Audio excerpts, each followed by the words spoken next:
স্বরাষ্ট্র উপদেষ্টা, আপনার কাজটা কি? আপনি কি করেন? আপনিও তো সেনাবাহিনীতে ছিলেন।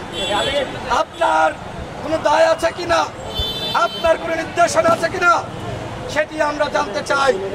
যদি এই ঘটনায় আপনার কোনো দায় না থাকে, তাহলে আপনাকে বক্তব্য দিয়ে অবস্থান স্পষ্ট করতে হবে। অন্যথায় যদি আপনি চুপ থাকেন, আমরা ধরে নিব গণ অধিকার পরিষদের সভাপতি নুরুল হক নূর সহ আমাদেরকে যে রক্তাক্ত করা হয়েছে, এই ঘটনার সাথে আপনিও জড়িত। আমরা মনে করি তার দায় থাকুক আর না থাকুক, স্বরাষ্ট্র উপদেষ্টা আপনি বাংলাদেশের আইন শৃঙ্খলা পরিস্থিতি কোনোভাবেই নিয়ন্ত্রণ করতে পারছেন না। সুতরাং গতকালের ঘটনার পর থেকে আপনি আর এই পদে কোনোভাবেই থাকতে পারেন না।